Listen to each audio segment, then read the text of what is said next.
সুপ্ৰভাত সকলোকে মই মোৰ channel ETC knowledge Pranab Bora চেনেললৈ স্বাগতম জনাইছোঁ। আৰু যেটো আজি মই এটা অকমান বেলেগ এটা উদ্দেশ্য লৈ ভিডিঅ'টো কৰিবলৈ লৈছোঁ। এই বস্তুটো একচুৱেলি দেখুৱাবলগীয়া নহয়, হ'লেও মই অকমান নিজে ভাবিলোঁ যে অকমান দেখুৱাই দিওঁ কিবা এটা, নিশ্চয় কিবা এটা ইয়াৰ পৰা মেছেজ দিব পাৰিম আমি। আজি যেহেতু বিশ্ব পৰিৱেশ দিৱসৰ উপলক্ষে বা তাৰ লগত সংগতি ৰাখি আমি দুটামান বৃক্ষৰোপণ কাৰ্যসূচী হাতত লৈছোঁ। আৰু সেইটো কাৰণে মই আজি ভিডিঅ'টো সেইটো উদ্দেশ্যে লৈ বনাইছোঁ। আৰু বৃক্ষৰোপণ আমি কিয় কৰিব লাগে সেই সম্পৰ্কেতো মই নকওঁ, সেইবোৰ সকলোৱে যিহেতু এই বস্তুটো অৱগত। আৰু যিটো আমাৰ এতিয়া পৃথিৱীৰ যিটো ৰুগ্ন অৱস্থা, এই ৰুগ্ন অৱস্থাটোত আমাৰ বৃক্ষৰোপণ কাৰ্যসূচীটো অত্যন্ত প্ৰয়োজন। অকল ৱৰ্ল্ড এনভাইৰমেণ্টেল ডে বুলি নহয় বা বিশ্ব পৰিৱেশ দিৱস বুলি নহয়, যিকোনো সময়তে বা যেতিয়া আমাৰ যিকোনো সময়তে আমি বৃক্ষৰোপণটো কৰিব পাৰোঁ।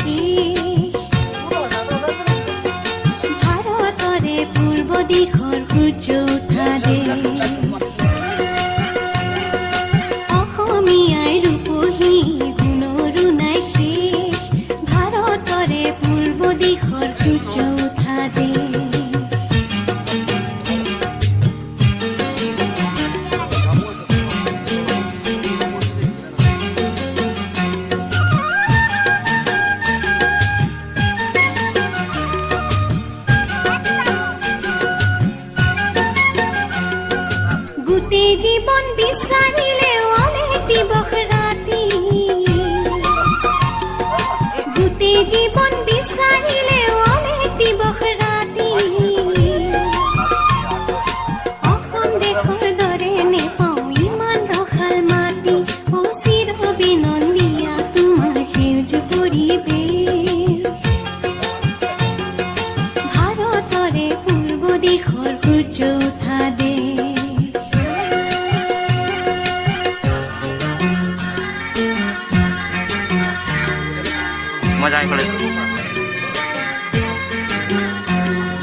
বহাগতে আমাৰে আই মহুৰা হৈ ঘূৰে, বহাগতে আমাৰে আই মহুৰা হৈ ঘূৰে, মাঘত সোণৰ হাতেৰে লখিমীয়া দৰে হৰত নিশাই তৰাৰে সজাই আই ৰেখে, ও ভাৰতৰে পূৰ্ব দিশৰ সূৰ্য উঠা দেশ।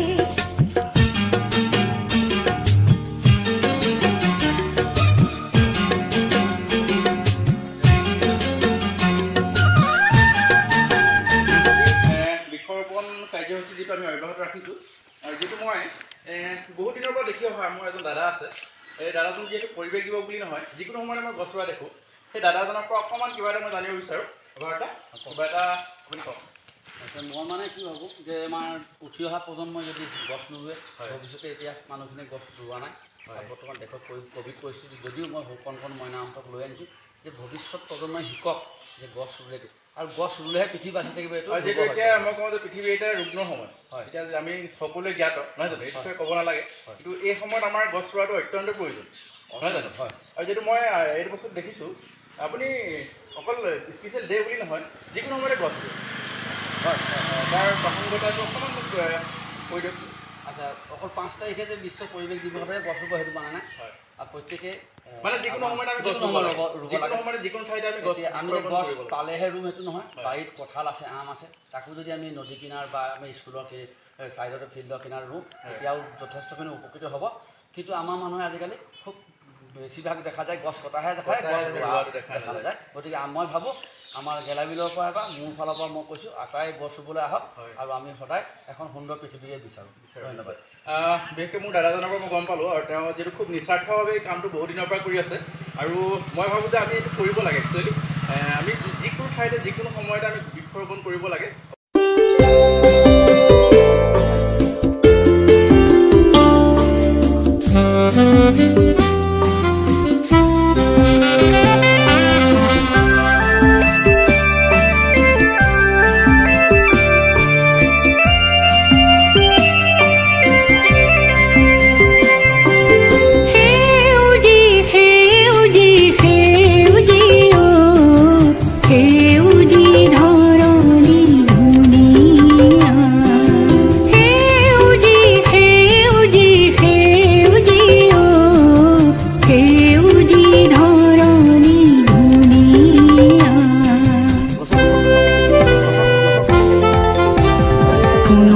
শইচৰ পথাৰ কোলাত শোভে ৰ'দালিৰে ফুল ফল সেন্দুৰীয়া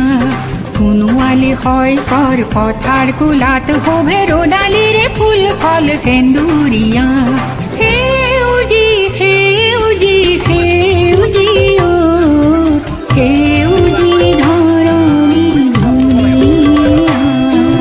সেউজী সেউজী সেউজী অ সেউজী ধৰণী ধুনীয়া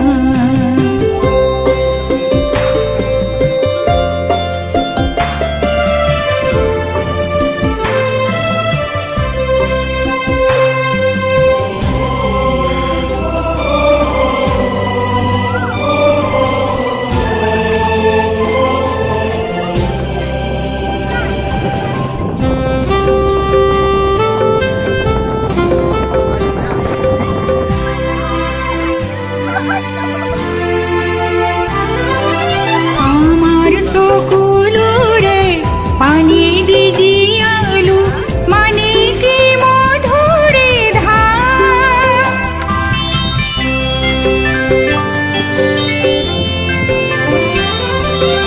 আমাৰ চকুলোৰে পানী দি জীয়ালো মানে কি যে অতি ব্যস্ততাৰ মাজত আমাৰ বৰপথাৰ মহাবিদ্যালয়ৰ শিক্ষা বিভাগৰ সন্মানীয় বাইদেউ আমাৰ মাজত উপস্থিত হ'ল আমাৰ নিমন্ত্ৰণ ৰক্ষা কৰি তেওঁক অকণমান আমি খুব থুলমূলীয়াকৈ বস্তুটো আয়োজন কৰিলোঁ মানে আজি আমাৰ কোনো বিশেষ প্লেনিং এনেকৈ নহ'ল তুমি আহাচোন বাইদেউ অকণমান আমাৰ গামোচা এখন আমি দিম বুলি ভাবিছোঁ আমাৰ গ্ৰুপৰ ফালৰ পৰা গামোচা এখন দি দিয়া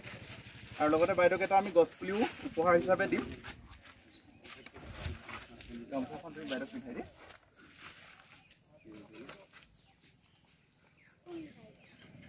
যিহেতু বাইদেউ অত্যন্ত ব্যস্ততাৰ মাজত আহে সেইটো আমাৰ কাৰণে বহুত ডাঙৰ কথা আৰু যিহেতু বতৰ এয়া তাৰ মাজতো যে বাইদেউ উপস্থিত আছে সঁচাকৈ আমাৰ কাৰণে এইটো খুব মানে ডাঙৰ কথা আৰু ঠিক আছে আমাৰ এই নামটো বৰণ্যাই আমাক পিন্ধাইছে আমাৰ যিহেতু বৰপথাৰ মহাবিদ্যালয় শিক্ষা বিভাগৰ সন্মানীয় বাইদেউ গামোচা এখন পিন্ধাইছে আৰু যিহেতু আৰু লগতে মই কওঁ আমাৰ আমি বহুত দিনৰ পৰা দেখি আহিছোঁ আমাৰ যিহেতু মোৰ খুব সম্পৰ্কীয় দাদা ভাৰত দা নিস্বাৰ্থভাৱে গছপুলি কাৰ্য মানে ৰোপণ কাৰ্যৰ লগত আজি মই সৰু অৱস্থাৰ পৰা মই দেখি আহিছোঁ এই সুযোগতে যিহেতু এনেকৈ সময় নাপাওঁ এই সুযোগতে মই ভাৰতক এখন গামোচা দিবৰ কাৰণে বৰণ্যা ভাৰতক এখন গামোচা আমি দিব বিচাৰিছোঁ এতিয়া বাইদেউক আমি এটা গছপুলি দিম গছপুলিটো তুমি দি দিয়া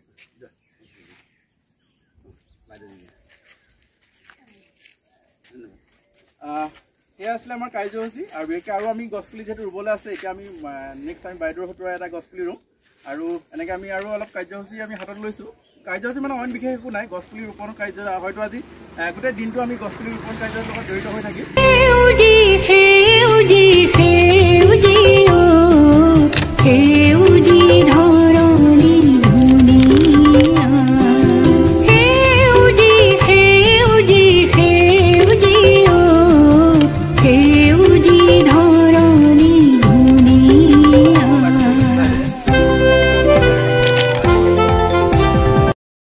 বৃক্ষৰোপণ কাৰ্যসূচী অব্যাহত ৰখাৰ মাজতে মই আমাৰ বৰপথাৰ মহাবিদ্যালয়ৰ শিক্ষা বিভাগৰ সন্মানীয় বাইদেউৰ পৰা দুআষাৰ যিহেতু এই বিষয়ে সকলোৱে অৱগত হ'লেও স্পেচিয়েল ডে বুলি বাইদেউৰ পৰা দুআষাৰ কিবা এটা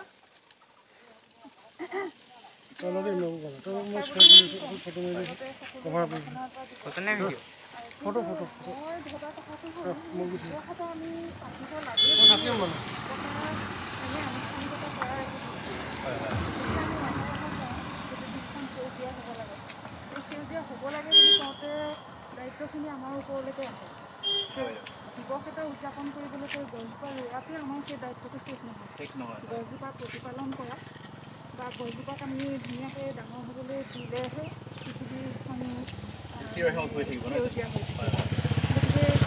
সেউজীয়া কৰাৰ যিটো দায়িত্ব সেইটো আমি সকলোৱে লোৱা উচিত মানে এতিয়া আমি বাইদেউৰ পৰা গম পাইছোঁ যে আমি স্পেচিয়েল ডে বুলি বা ৱৰ্ল্ড এনভাইৰনমেণ্টেল ডে বুলি আমি বৃক্ষৰোপণ কাৰ্যসূচীৰ লগত জড়িত হ'ব নালাগে আমি যিকোনো সময়ত হয় যিকোনো সময়ত যিকোনো প্ৰান্তত আমি গছ বৃক্ষৰোপণ কাৰ্যটো কৰিব পাৰোঁ নহয় জানো বাইদেউ ঠিক আছে ধন্যবাদ বাইদেউ ধন্যবাদ